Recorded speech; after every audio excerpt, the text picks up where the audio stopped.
Happy birthday! Happy birthday!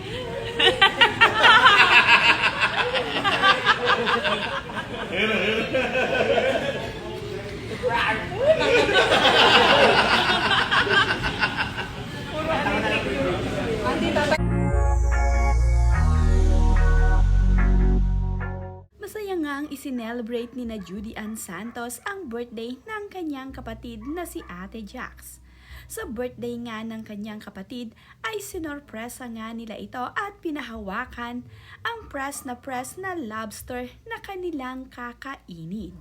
Nakakatuwa naman nga ang naging reaksyon ng kanyang kapatid.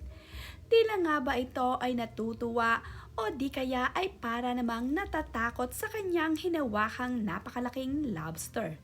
Ang kapatid naman niyang si Jeffrey Santos at ang asawa nito ay tuwang-tuwa sa naging reaksyon ng kanyang kapatid.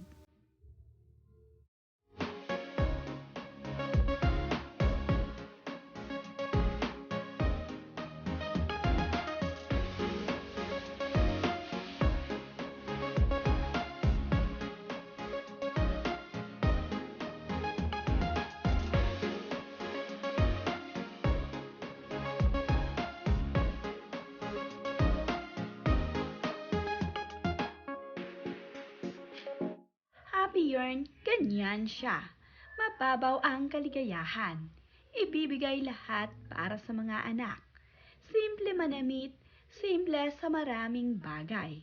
Isa sa pinakatotoong taong meron ako sa buhay. Yan nga ang caption ni Judy Ann Santos sa kanyang ibinahaging larawan ng kanyang nakakatandang kapatid.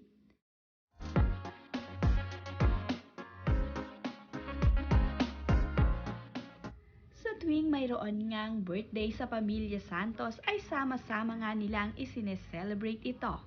Nakakatuwa nga na sobra ang closeness ng magkakapatid na Santos.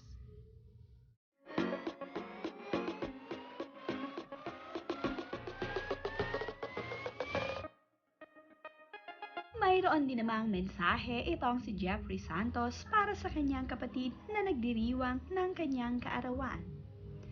My favorite story of survival is yours. You never back down. You never consider surrender, and when the chips were down, you fought back. You've managed to hold and bless your kid as well. I'm proud to be a brother to a sis like you. Happiest birthday at Jax Santos. I will always be with you in all your fight to come. I love you.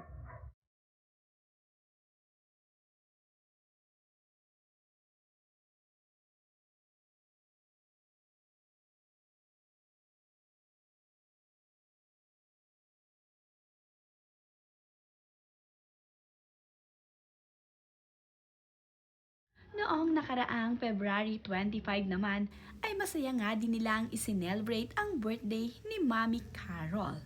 Ito nga ang 76th birthday ng ina ni na Jeffrey Santos at Judy Ann Santos. Sama-sama din nga ang tatlong magkakapatid para sa birthday ng kanilang ina. Napakasaya naman nga ni Mommy Carol dahil kompleto nga ang kanyang mga anak sa kanyang ika-76th birthday. Mayroon namang mensahe itong si Judy Ann Santos para dito kay Mommy Carol. Happy birthday, Ma. We love you so much. Finally, we were able to celebrate your birthday with familia and friends.